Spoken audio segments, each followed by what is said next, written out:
다 같이 우리 묵상으로 기도하심으로 주일 예배를 하나님께 드리겠습니다. 함께 기도하시겠습니다.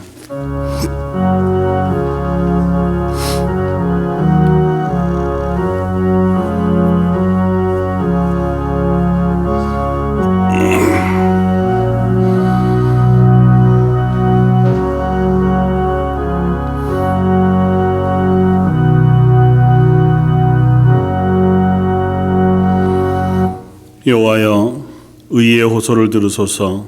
나의 울부짖음에 주의하소서. 거짓되지 아니한 입술에서 나오는 나의 기도에 귀를 기울이소서.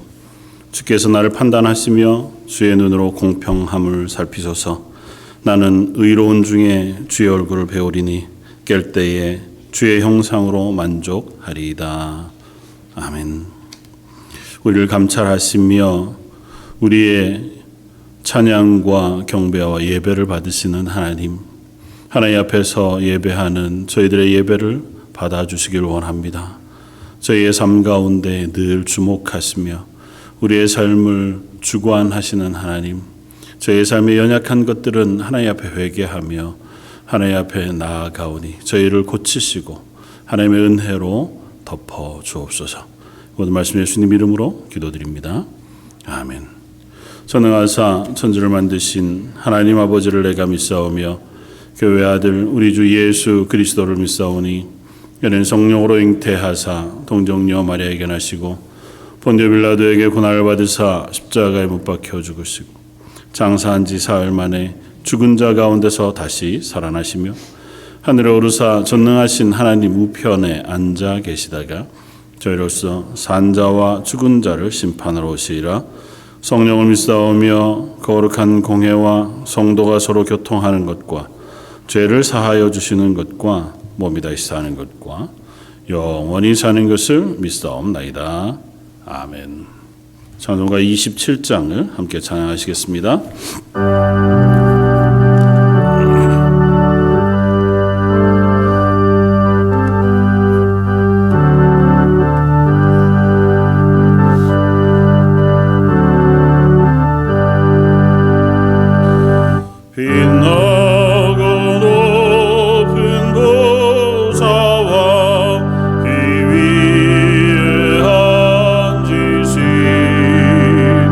주의 수요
죄악에서 구원하사 하나님을 예비하며 찬양할수록 인도해 주신 은혜에 감사를 드립니다.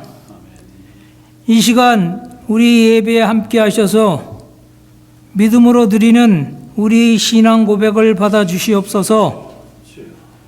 오늘도 우리의 연약함을 잘 아시는 주님께서 우리 모든 것을 주관하고 계심을 깨닫게 하시고 우리의 연약함으로 인하여 죄를 범하지 않도록 축복하시옵소서.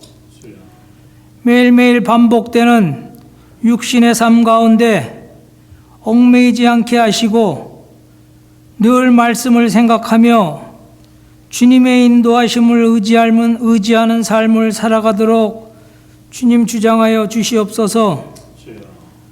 우리가 살아가는 것과 하루하루의 삶이 다 주님의 은혜임을 생각하며 우리에게 베풀어 주신 그 은혜가 헛되지 아니하도록 세상 속에서나 교회 안에서 성심을 다하여 신앙인의 본분을 지키며 살아가는 우리 모두가 되게 하여 주시옵소서.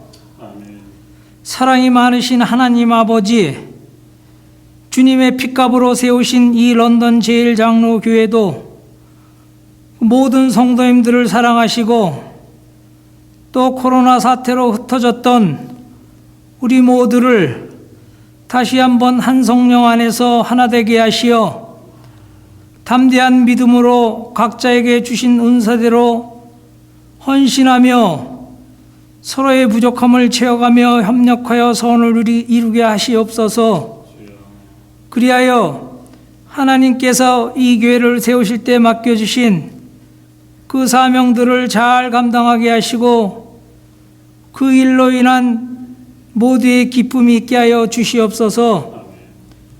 은혜가 충만하신 하나님 아버지, 이 시간 육신의 연약함과 또 이런저런 이유의 무거운 짐들을 가지고 있지만 예배를 사모하기에 나온 성도님들이 있습니다.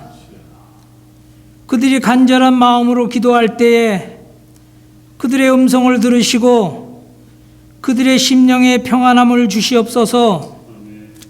하나님 아버지, 11월을 맞이하여 이제 날씨가 추워졌습니다.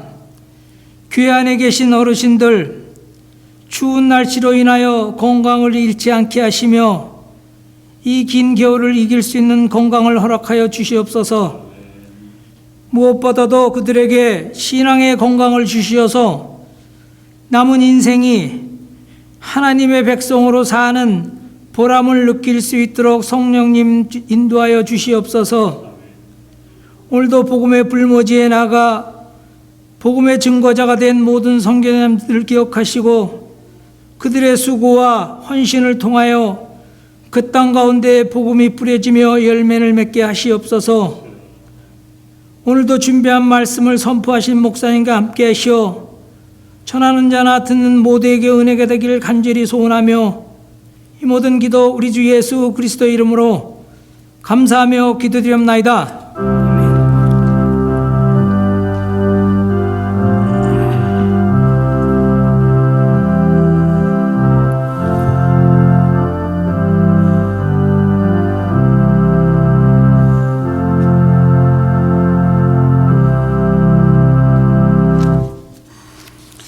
찬송가 211장을 함께 찬양하시겠습니다.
말씀은 마태복음 25장 31절로 36절까지 말씀입니다.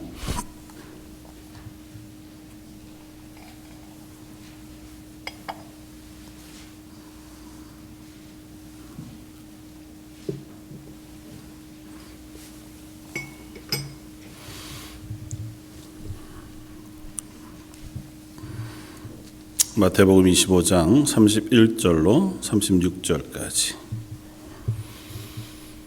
사였으면 한 목소리 같이 한번 봉독하겠습니다. 인자가 자기 영광으로 모든 천사와 함께 올 때에 자기 영광의 보좌에 앉으리니 모든 민족을 그 앞에 모으고 각각 구분하기를 목자가 양과 염소를 구분하는 것 같이 하여 양은 그 오른편에 염소는 왼편에 두리라. 그때 임금이 그 오른편에 있는 자들에게 이르시되 내 아버지께 복 받을 자들이여 나와 창세로부터 너희를 위하여 예비된 나라를 상속받으라. 내가 줄일 때에 너희가 먹을 것을 주었고 목마를 때에 마시게 하였고 나그네 되었을 때에 영접하였고 헐벗었을 때에 옷을 입혔고 병들었을 때에 돌보았고 옥에 갇혔을 때에 와서 보았느니라. 아멘. 오늘 말씀은 마지막 46절까지 연결되어진 말씀이어서 그 말씀들을 가지고 믿음으로 사는 건 참 어려운 일이다고 하는 제목을 함께 은혜를 나누고자 합니다. 어제 문득 그런 생각이 들었습니다. 내 설교가 이번 주가 마지막이라면 어떤 설교를 해야 하나 그런 생각이 문득 들더라고요. 제가 이번 주가 마지막이라는 얘기가 아니고요. 코로나를 지나면서 우리의 인생이 참 한치 앞을 알 수 없는 시간들을 지나간다 생각이 되어지고 또 제 가까운 친구 목사님들 중에도 최근에 이번 주에도 이러저런 일로 또 암으로 또 심장병으로 인해서 수술 받고 또 그것 때문에 목회를 계속 진행하는 것이 만만치 않은 상황에 이르게 된다는 이야기들을 듣고 함께 기도하면서 나에게도 그런 날이 곧 올 수도 있겠다. 저뿐만이겠습니까? 여기 있는 누구라도 하나님께서 우리의 이 땅의 삶을 이제 그만 마감하게 되어지고 하나님 부르시는 시간이 오늘 당장이라고 해도 정말 이상할 것이 없는 시대를 살아갑니다. 그리고 이제 나이가 조금씩 더 들어가시면서 또 연세가 많아지면 많아질수록 그 시간들이 훨씬 더 가깝게 느껴지는 것을 확인하게 됩니다. 할아버지, 할머니 세대가 하나님의 부르심을 받는 걸 보다가 이제 부모님 세대가 하나님의 부르심을 받는 것을 경험하게 되고 이제는 친구들, 심지어는 나보다 훨씬 더 나이가 젊은 이들도 하나님의 부르심을 받는 시간들이 다가오면 이제 머지않아 내 시간도 가까이 오겠구나 라고 생각하게 되고 그렇다면 그때에 나는 과연 어떤 말씀들을 성도들과 나눌 수 있을까? 어떤 말씀을 나누고 싶을까를 묵상해 보았는데 예수님이 십자가에 달리시기 전에 마지막 하신 설교를 떠올리게 됩니다. 사복음서가 각기 다르게 기록하고 있어서 정확한 시간에 순서들을 따라서 이야기하기는 좀 어렵겠지만 마태복음은 예수님께서 십자가에 달리시기 위하여 잡히시러 가시기 전에 아마 이렇게 설교하시는 내용으로 마지막 설교의 내용처럼 오늘 본문의 말씀들을 우리에게 들려줘요. 그리고 이 말씀은 24장, 25장에 이르면서 같은 주제를 가지고 쭉 연결해서 우리에게 이 말씀들을 들려줍니다. 아마 예수님께서 이때만 이 말씀을 하신 것은 아닐 테고 아마 여러 번 같은 주제로 설교하셨을 터이고 마태는 그 말씀을 예수님이 마지막 그 말씀에 연결해서 함께 그 주제를 맞추어서 우리에게 이 말씀을 전해주고자 하는 것일 것입니다. 그리고 그 주제는 마지막 날에 대한 것이고 심판에 대한 것입니다. 그래서 24장은 급박한 심판, 하나님의 마지막 때, 하나님의 심판의 때가 우리가 알지 못하는 때에 급하게 임할 것이다 하는 것에 대한 경고의 말씀을 열심히 하십니다. 그리고 25장에는 세 개의 비유의 말씀을 하시는데 첫 번째 비유의 말씀은 열처녀의 비유로 알려져 있는, 그래서 예수님이 언제 다시 올 것인지 그것을 기다려야 하는 10사람과 같이 우리도 예수님이 다시 오실 날을 기다리며 이 땅의 삶을 준비하며 살아가야 하는 삶인 것에 대하여 가르치십니다. 그리고 나서 두 번째는 달란트의 비유로 알려져 있는 비유의 말씀 우리에게 들려줘요. 하나님께서 우리에게 각자 청지기로 각자의 사명들을 맡기시고 이 땅의 삶을 살아가게 하십니다. 그리고 다시 오신 그날 우리에게 맡긴 것을 회개하실 것이다 하는 것입니다. 내게 맡긴 것에 충성하였느냐 아니면 게으렀느냐를 가지시고 충성한 자에게는 하나님께서 더 크고 놀라운 것으로 내게 주실 것이다 약속하시고, 게으른 이들에게는 바깥 어두운 곳에 나가 슬피 울며 이를 갈미 있을 것이다 고 저주하셔서 하나님께서 언제 오실지 모르지만 우리가 이 땅에 살아가는 그리스도인의 삶은 다시 오실 그날 아니면 우리가 하나님 앞에 가는 그날까지 우리에게 맡겨진 삶을 충성스럽게 살아내는 삶이어야 한다고 하는 사실들에 대하여 분명하게 말씀하고 있습니다. 그리고 오늘 마지막에 이르면 조금 더 명확한 이미지로 그 하나님의 말씀, 하나님의 심판에 대한 이미지를 우리에게 전해줘요. 근데 양과 염소의 비유로 알려져 있는 그 비유의 말씀을 오늘 함께 나누어 보기를 원합니다. 이 말씀을 통해서 좀 내 오늘의 삶, 그리스도인으로 믿음으로 살고 있는 나의 삶을 한 번 더 확실하게 좀 점검하는 시간이 되었으면 좋겠고, 혹 기분이 나쁘실지도 모르겠어요. 저도 이 말씀 늘 제 마음에 부담이 됐고 참 어려운 말씀이거든요. 그냥 이론적으로 하나님 앞에서 그리스도인으로 이렇게 살아야 한다 말할 수 있습니다. 그리고 그것을 어그리하고 당연하지요. 우리가 그렇게 동의할 수 있습니다. 근데 그걸 내 삶에 현재 지금 적용하면 참 어려워요. 마치 틀을 이렇게 갖다 대고 그 틀대로 무엇인가를 잘라낸다고 했을 때에 이 틀이 참 아름답다. 그렇게 얘기할 수 있습니다. 저대로 잘라내면 참 예쁜 모양이 되겠다. 근데 그걸 지금 현재 나한테 딱 대고 나머지 부분을 잘라내기 시작하면 우리 몸에 상체기가 생기거든요. 난 그럴 이유가 있어요. 내가 그렇지 못한 이유가 있고, 또 말씀 안에서 분명히 알고 있지만 또 그렇게 해야 하지만 하지 못할 만한 충분한, 납득 가능한, 충분히 설명 가능한 이유들이 우리에게 얼마든지 있거든요. 그래서 그 말씀을 그냥 디렉트로 나한테 적용하기에는 어려움이 있어요. 그런데 성경은 분명하게 얘기하는 것이 있습니다. 회색지대는 없다. 둘 중에 하나지 그 중간 어디 즈음을 하나님은 말씀하고 계시지 않다는 겁니다. 지금은 회색지대에 있을 수 있어요. 지금은 그 중간 어디쯤을 왔다 갔다 하면서 살아갑니다.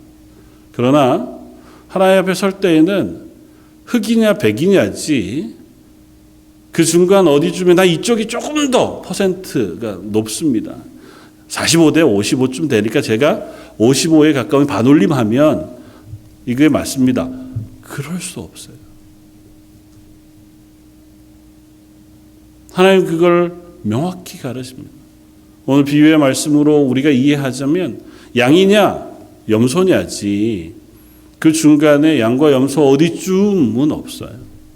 오늘 이 말씀들을 좀 명확히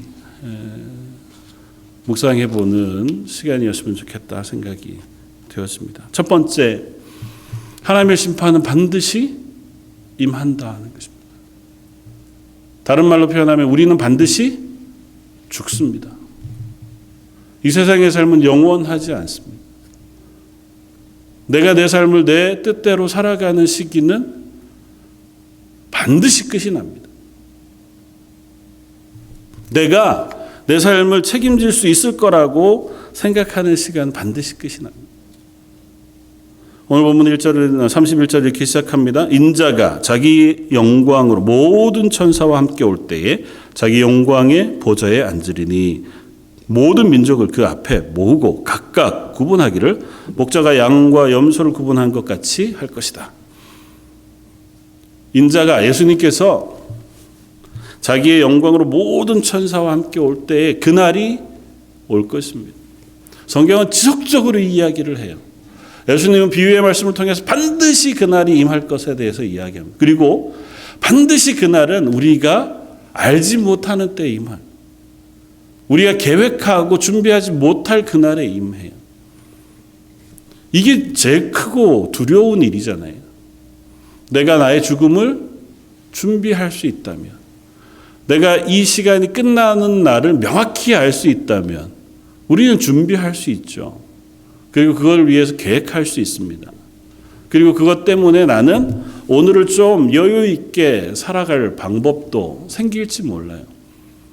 뭐 흔히 요즘 우리 자녀들 미드텀 기간이어서 시험 공부들 하지만 대부분 학생들 그러잖아요. 다음 주 월요일 시험이면 일주일 전부터 차근차근 준비해서 공부하면 참 좋을 텐데 안 그러거든요. 물론 그런 친구들도 있지만 보통은 어떻게 합니까? 아직은 일주일 남았으니까. 아직은 3일 남았으니까. 주일 저녁부터 밤새 하면 되지. 돼요. 근데 문제는 그렇게 해도 시험을 본단 말이죠. 왜냐하면 시간이 정해져 있거든요. 근데 우리는 정해져 있지 않습니다. 언제인지 몰라요. 하나님 온 세상을 심판하실 날도 언제인지 모릅니다.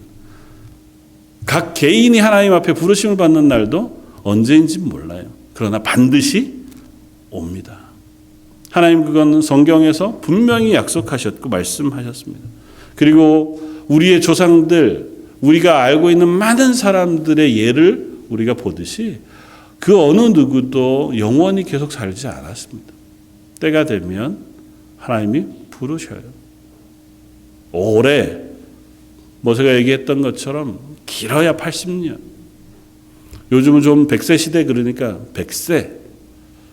넉넉히 잡아서 120세. 그렇게 해도 분명히 이 세상의 삶은 끝이 나고 그 끝난 시간 속에 우리는 하나님의 심판대 앞에 서게 됩니다. 오늘 말씀 분명히 얘기해요. 모든 민족을 모으고 하나님 앞에 모으고 그 둘을 나눈다고 얘기해요. 하나님의 심판대 앞에 서지 않는 인생은 없습니다. 하나님이 우리의 삶을 판단하시지 않고 그냥 우리가 명찰 달고 올라간 대로 인정해 주셔서 오케이 그렇게 넘어가는 예는 없어요. 사람들은 속일 수 있습니다. 가끔 우리가 스스로를 잘 포장만 하면 사람들 앞에 우리의 모습 스스로를 속일 수 있어요. 괜찮은 사람인 척 할 수 있고요. 좋은 사람인 척 할 수 있습니다. 신앙 좋은 사람인 것 같이 보일 수 있고 저 사람은 세상에 둘도 없는 믿음의 사람처럼 인정받을 수도 있습니다. 그러나 하나님 앞에서는 그럴 수 없어요. 하나님 우리의 중심을 아시는 분이셔서 하나님 우리가 어떤 사람인지 아세요. 하나님 판단하실 때 우리의 작은 행동에서 모든 생각을 다 판단하세요. 그 하나님 앞에 숨김이 없다는 사실을 우리는 두려움으로 받아들여야 합니다. 하나님 심판대 앞에 선 이들을 둘로 나누시고 말씀하실 때 그들을 평가하시는 잣대를 조금 이따 살펴보게 될 것이지만 그게 전부는 아니에요. 그러나 아주 분명하게 표현되는 게 있습니다. 작은 자, 작은 것이에요. 하나님 우리 아주 작은 것도 아세요. 그리고 그 작은 것을 통해서도 우리가 어떤 사람인지 판단하세요. 하나님의 심판대 앞에 그것을 피하고 숨어서 하나님을 속이고 그 심판대 앞에 설 수 있는 사람은 없다. 그럼에도 불구하고 이것이 우리에게 경고가 되지 않는 이유는 그게 나중에 될 일이기 때문에 언젠가 아직은 그래서 지금 나와는 별 상관이 없어 느껴지기 때문에 내가 오늘 하는 말, 내가 오늘 하는 행동, 내가 살아가는 삶의 방식 이거는 아직은 현재 내 것 그리고 하나님의 심판대 앞에 이거는 안 들고 갈 수 있을지 모른다. 이성적으로 불가능하잖아요. 믿음으로도 그 사실은 우리가 그렇게 생각할 수 없는 문제인데 실제 살 때는 내가 현재 사는 삶, 행동, 말, 이 모든 것들이 하나님 앞에 심판대 앞에 설 거라고 생각하지 않아요. 아직은 먼 일이거든.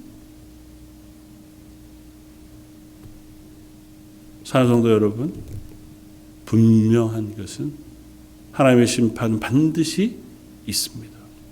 우리는 모두가 예외 없이 하나님 심판대 앞에 서게 됩니다. 두 번째, 중간지대는 없다. 양과 염소만 있을 뿐이지 그 중간 어디쯤이라고 하는 것은 없습니다. 오늘 보면 우리에게 분명히 이야기합니다. 모든 민족을 그 앞에 모으고 각각 구분하기를 목자가 양과 염소를 구분하는 것 같이 하여 양은 그 오른편에 염소는 왼편에 두리라. 양과 염소를 구분하듯이 구분하세요. 이 비유의 말씀은 그냥 비유예요. 그럼에도 불구하고 분명한 것은 둘로 분명하게는 아니에요.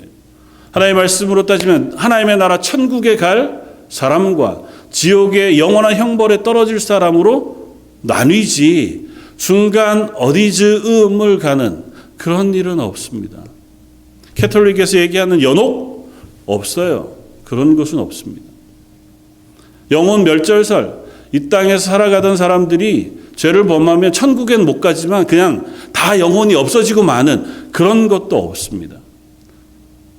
하나님의 말씀을 통해서 분명히 얘기해요. 둘 중에 하나다. 천국을 가느냐 지옥을 가느냐 둘 중에 하나지. 니냐 양으로 서느냐 오른쪽에 왼쪽에 염소로 서느냐지 중간은 없어요.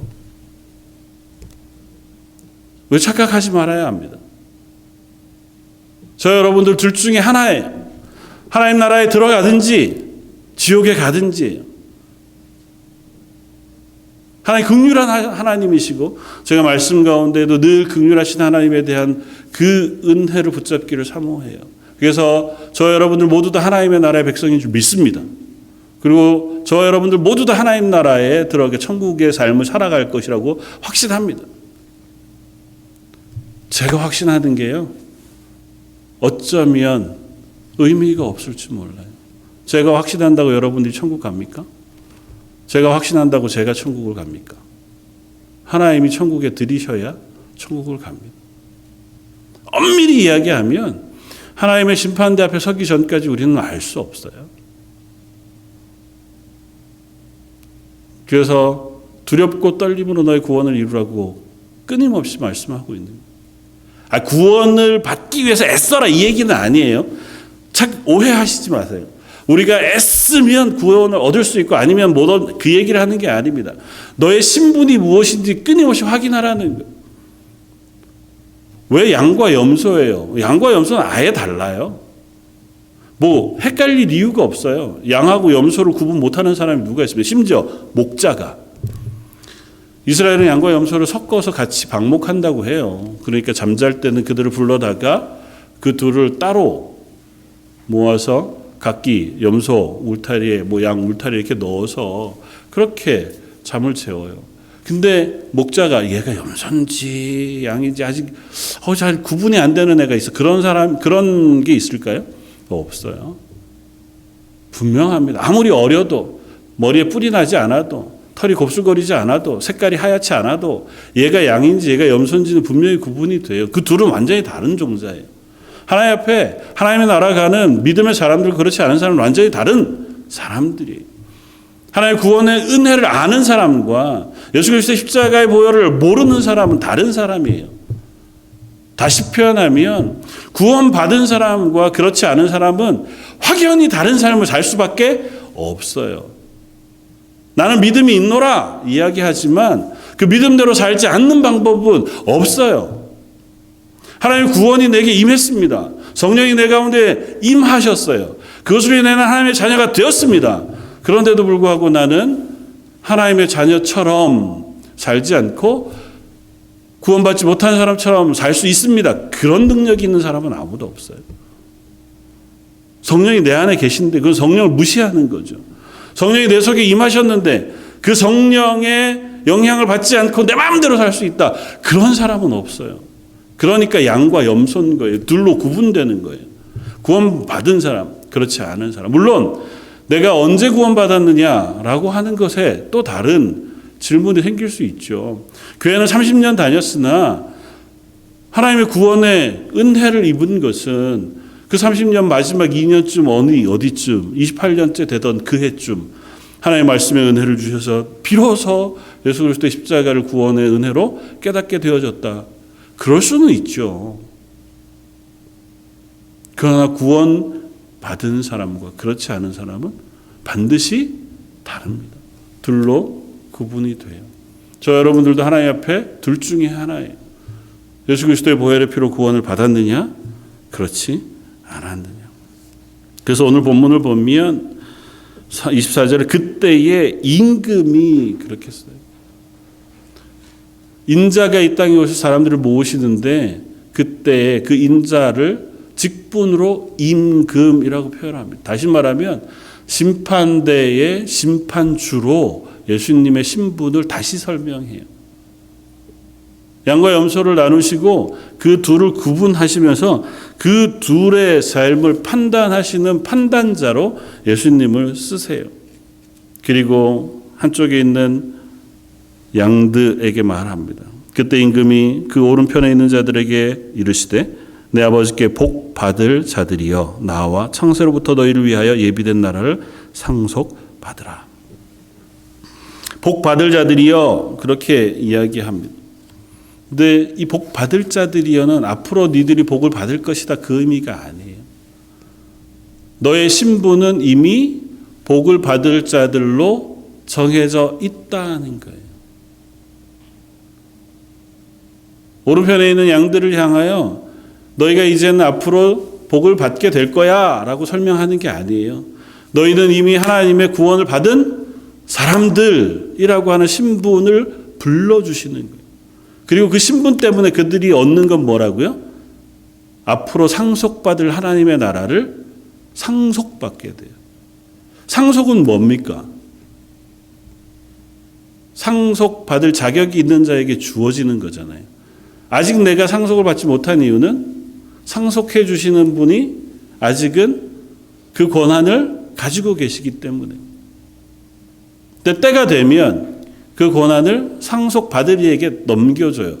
그런데 그 상속받을 사람이 상속을 받았느냐 안 받았느냐에 따라서 내가 상속자냐 아니냐가 결정돼요? 그렇지 않잖아요. 아들이면 상속자가 됩니다. 법적으로 내가 상속에 대한 사인을 하고 공증하면 그 문서에 있는 그 사람은 상속자가 돼요. 하나님 우리를 부르실 때 그렇게 부르세요. 아직은 우리가 이 땅에 있지만 우리의 모습이 조금은 다르고 아직 하나님의 나라의 그 영광 가운데 있지 못하지만 하나님 우리를 부르실 때에 복 받을 자들이여 라고 부르신다고요. 너희는 이미 하나님의 복을 받을 사람들로 결정된 사람들. 그리고 조금 더 확장하면 그 사람들을 이 땅 가운데에서도 하나님은 여전히 복 주시고 은혜 베푸시기를 원하세요. 이 세상 가운데에서도 하나님은 하나님의 손으로 하나님의 자녀들을 주관하세요. 붙드시고 은혜 베푸시고 복 주시기를 원하세요. 다만 그 하나님의 뜻과 우리의 생각이 다를 뿐이에요. 내가 기대하는 게 그게 반드시 당장 내게 주어지지 않는 것일 뿐이지 하나님 자녀로 이 땅 가운데 하나님의 손 아래에 있다고 하는 사실은 변함이 없습니다. 우리가 하나님의 나라를 상속받는다면 이미 이 땅에서도 하나님의 자녀로 사는 거예요. 우리가 하나님의 나라의 영원한 천국의 삶을 우리가 약속받았다면 이 땅에서도 하나님의 자녀의 삶을 사는 거예요. 하나님이 우리를 지키시고 보호하시고 우리에게 은혜 베푸시고 우리의 생명을 주관하신 하나님으로 사는 거예요. 그래서 고난을 이길 수 있는 거예요. 왜냐하면 하나님이 나를 고난 가운데 두시는 이유가 있을 것이기 때문에. 그것보다 더한 은혜를 베푸시기 위한 계획이 있으실 것이기 때문에. 이걸 통과하여 나를 금으로 연단하실 하나님의 계획이 있으실 것이기 때문에. 우리가 지나는 동안 괴롭죠. 우리가 그 삶을 사는 동안은 어려울 수 있습니다. 그러나 반드시 하나님의 뜻은 선하세요. 저 여러분들은 그 하나님 앞에 설 사람들이고 그 하나님 앞에는 회색지대는 없다. 세 번째, 우리의 믿음은 우리의 행동으로 증명된다는 것입니다. 우리는 너무 오랫동안 그리고 분명하게 구원받는 구원을 오직 믿음으로라고 하는 고백을 하고 살아갑니다. 그리고 그건 너무 명확한 사실이에요. 성경이 누차 우리에게 선언하는. 그런데 그게 우리 속에 자리 잡으면서 오해를 일으킵니다. 어떤 오해를 일으키냐 하면 오직 믿음으로 구원 얻기에 우리의 행동은 상관없는 것처럼 오해를 일으켜요. 그렇지 않습니다. 우리의 믿음은 우리의 행동을 통해서 증명됩니다. 야고보 사도는 분명히 이야기합니다. 영혼 없는 몸이 죽은 것 같이 행함이 없는 믿음도 죽은 것이라. 너희는 믿음이 있다 이야기하고 행함이 없으니 너희 믿음을 증명해 보아라. 나는 나의 행함으로 나의 믿음을 증명해 볼 것이다. 행함이 없는 믿음이란 건 있을 수 없습니다. 삶으로 드러나지 않는 믿음은 없습니다. 믿음은 그냥 내 마음에 무언가를 믿는 거잖아요. 그렇기 때문에 그냥 믿는 마음과 내가 하는 행동은 좀 분리될 수 있지. 그럴 수 없습니다. 왜냐하면 내가 믿는 게 뭐냐 하면 하나님이 살아계신 걸 믿는 거거든요. 그 하나님이 나를 주목해 바라보신다는 것을 믿는 것이거든요. 그 하나님이 나를 심판하실 것을 믿음이에요. 그 하나님이 나의 행동과 삶을 판단하실 것을 믿는 믿음이에요. 그 하나님이 내가 사는 삶을 인도하실 것을 믿는 믿음이에요. 내가 어떻게 사는지 그걸 하나님께서 샅샅이 낱낱이 보고 계시다는 사실을 믿는 믿음이에요. 그런데 왜 행동이 바뀌지 않겠습니까? 바뀌어야죠. 그 믿음이 있다면 행동이 바뀔 수밖에 없죠. 오늘 본문 가운데 말씀을 우리에게 드러내어 보여주는 것이 있습니다. 내가 줄일 때에 너희가 먹을 것을 주었고 목마를 때에 마시게 하였고 나그네 되었을 때 영접하였고 헐벗었을 때에 옷을 입혔고 병들었을 때에 돌보았고 옥에 갇혔을 때에 와서 보았느니라. 이에 의인들이 대답하여 이르되 주여 우리가 어느 때에 주께서 줄인 것을 보고 음식을 대접하였으며 목마르신 것을 보고 마시게 하였나이까. 어느 때에 나그네 되신 것을 보고 영접하였으며 어느 때에 헐벗으신 것을 보고 옷을 입혔나이까. 저는 그런 적이 없습니다. 임금이 대답하여 이르시되 내가 진실로 너희에게 이르노니 너희가 여기 내 형제 중 지극히 작은 자 하나에게 한 것이 곧 내게 한 것이니라.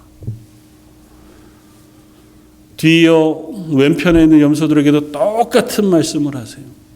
똑같은 대답이 돌아옵니다. 우리가 언제 그런 적이 있습니까? 너희가 지극히 작은 자 하나에게 하지 않은 것이 곧 내게 하지 아니한 것이다. 분명히 표현하는 표현 가운데 지극히 작은 자라고 하는 특별한 표현을 하고 있습니다.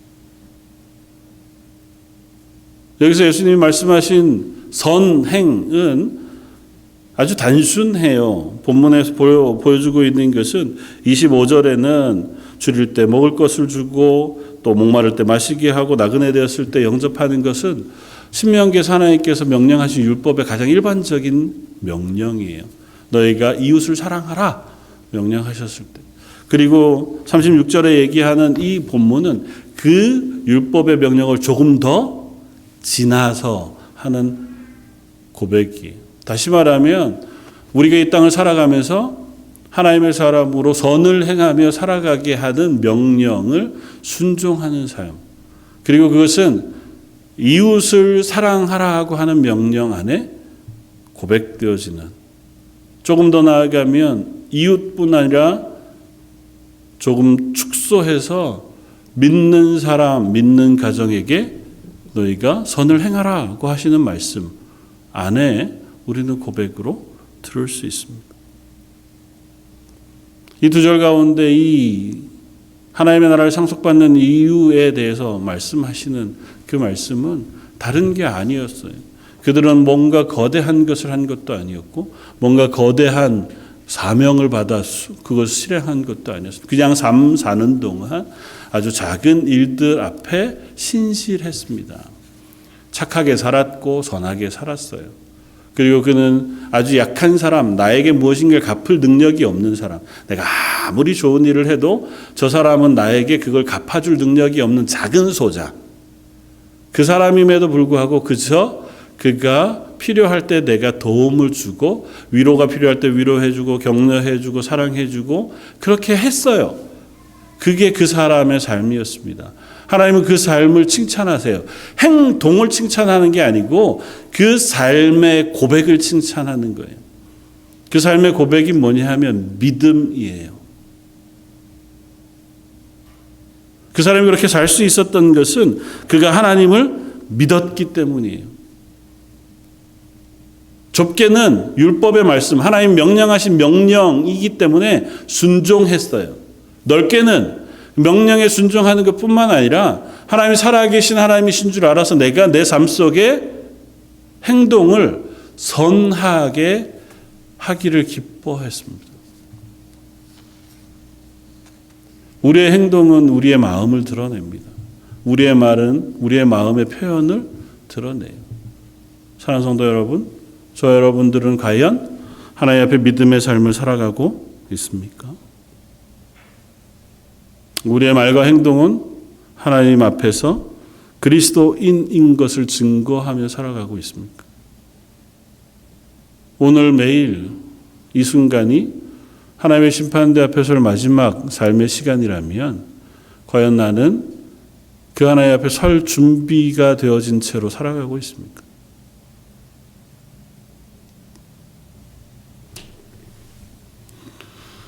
하나님께서 우리를 교회로 모으신 이유가 있습니다. 하나님이 우리를 세상 가운데 내놓으시고 그리스도인으로 살게 하십니다. 청지기로 왕같은 제사장으로. 그런데 그렇게 살기엔 우리가 턱없이 연약한 사람들이거든요. 혼자 그 일을 해내기가 어렵습니다. 선을 행하되 낙심하지 말라 말씀하지만 그렇게 잘 안 돼요. 선하게 살면 반드시 낙심하게 되어질 일을 만납니다. 그래서 하나님 우리를 교회로 모으신 거예요. 성도가 서로의 손을 맞잡고 서로 위로해 주라는 겁니다. 서로 격려자가 되어주고 서로 위로자가 되어주고 서로의 돕는 동역자가 되어주라는 거예요. 그래서 혼자 갈 수 없는 길을 둘이 같이 가게 하시는 거고 서로 함께 연합했을 때 그나마 조금이라도 그리스도인으로 고백하는 삶을 살아낼 수 있기에 저 여러분들을 하나님의 교회로 모으신 겁니다. 여러분은 하나님의 교회이십니까?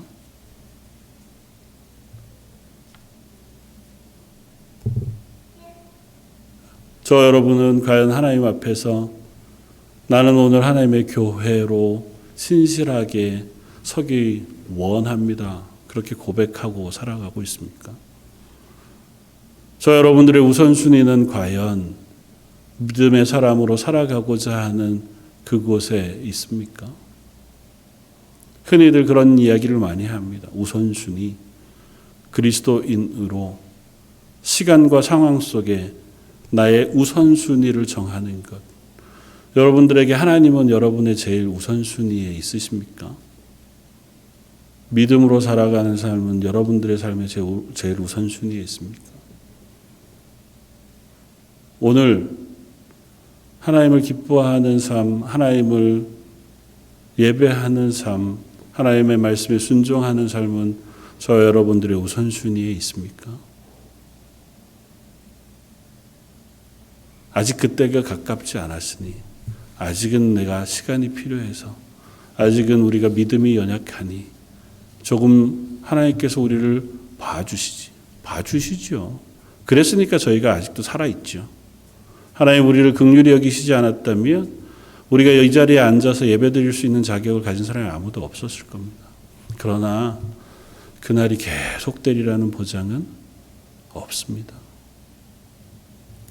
하나님 앞에서 언제까지 하나님 잠깐만요 이야기할 시간이 없을 수 있습니다. 하나님 여러분 좌우에 있는 이들을 여러분의 동역자이자 교회로 세웠습니다. 누군가가 낙심한다면 여러분은 그 사람의 지지자와 위로자와 격려자가 되어줘야 합니다. 그 사람이 낙심한다면 그 사람을 붙잡고 함께 기도해 주어야 할 중보자로 하나님 여러분들을 세우셨습니다. 저희 런던 제일장로교회에 그런 격려자, 동역자, 지지자, 위로자들이 넉넉히 세워지기를 원합니다. 아무리 돌아보아도 도움받을 사람, 위로받을 사람, 지지받을 사람, 격려받을 사람, 그런 사람들만 존재하는 그런 교회일 수는 없습니다.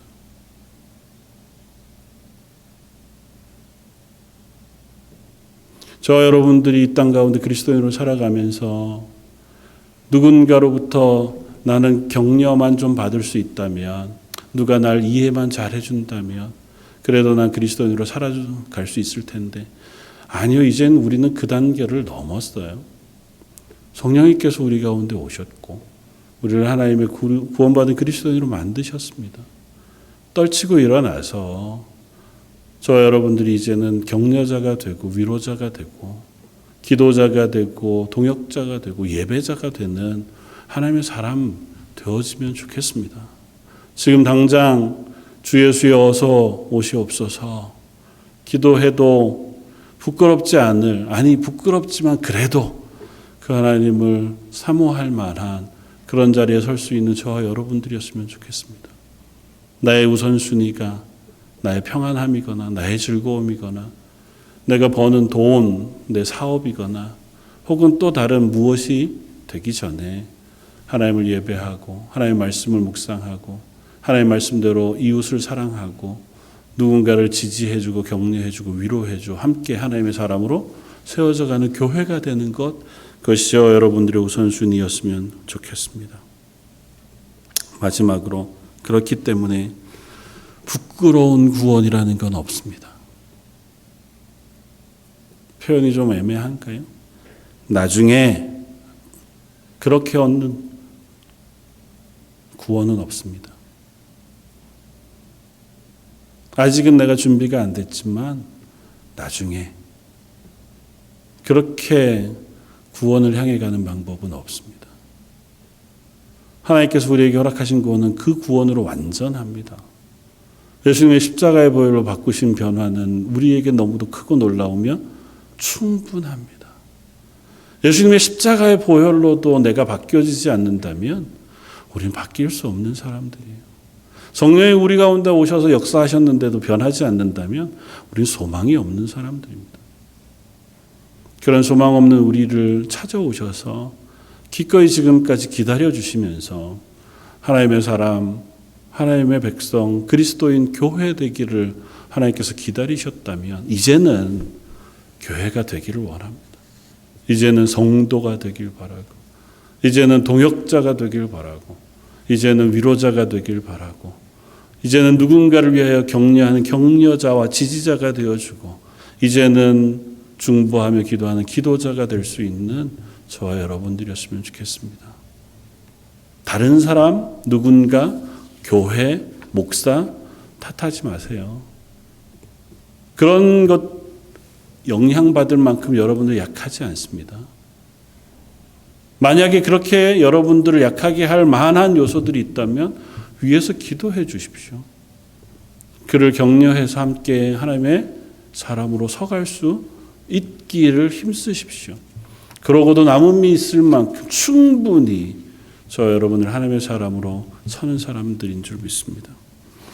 오늘 마지막 이 본문 가운데 예수님을 향하여 마지막 심판을 향하여 항변하고 있는 염소들의 항변도 우리가 들을 수 있습니다. 저는 그런 적이 없는데요. 저는 악한 일을 한 적이, 범죄한 적이. 예수님 말씀하십니다. 너희가 할 수 있는데도 불구하고 하지 않은 게 죄예요. 너희 주변엔 늘 작은 소자들이 있었습니다. 너희 주변엔 항상 이웃이 있었어요. 그 이들을 향하여 선을 행하지 않고 하나님의 복음을 증거하지 않고 믿음으로 살지 않은 것이 죄예요. 적극적으로 나는 하나님을 배반하고 거짓말하고 살인하고 도둑질해서 지옥 가는 것이 아니고 하나님이 부르셨는데도 거절하고 선을 행하지 않고 내 주변에 얼마든지 연약한 이들이 있는데 돌아보지 않은 것 때문이라고 말씀하십니다.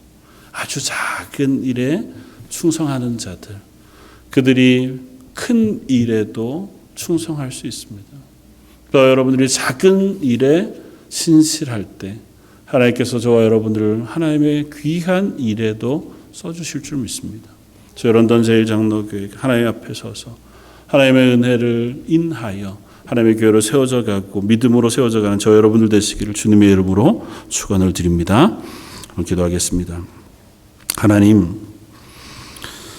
저희들의 삶을 또 돌아보건대 참 부족하기 그지없는 사람들인 것을 고백합니다. 오늘까지도 참아주셔서 성령의 은혜를 부어주시고 또 복받을 자들이여 불러주시니 참 감사합니다. 하나님, 그것에 멈추지 않고 이제는 내 말과 행동, 삶을 바꾸어 이 땅 가운데 교회가 되길 원합니다. 위로자가 되고 격려자가 되고 기도자가 되며 중보자가 되고 하나님의 일을 신실하게 감당하는 충성된 일꾼이 되기를 원하오니 이 예배하는 모든 심령 위에 성령의 충만한 은혜와 은사를 부어 주옵소서. 오늘 말씀 예수님 이름으로 기도드립니다. 아멘. 429장 찬송 함께 찬양하시겠습니다.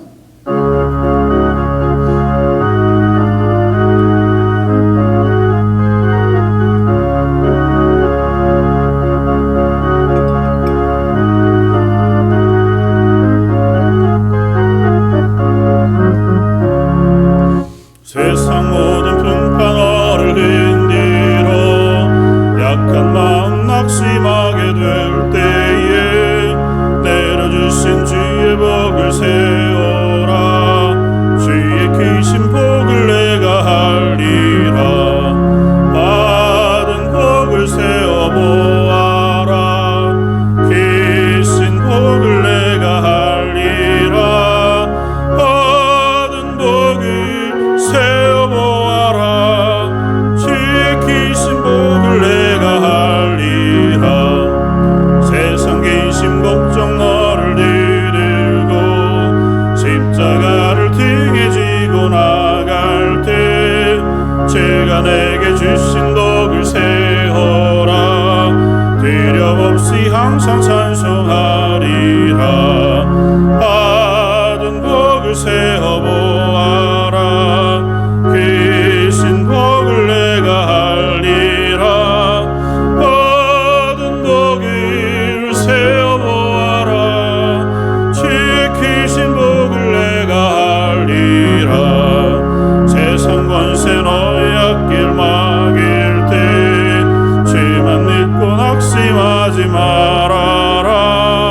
천사들이 너를 보호하리니 염려 없이 앞을 보고 나가라.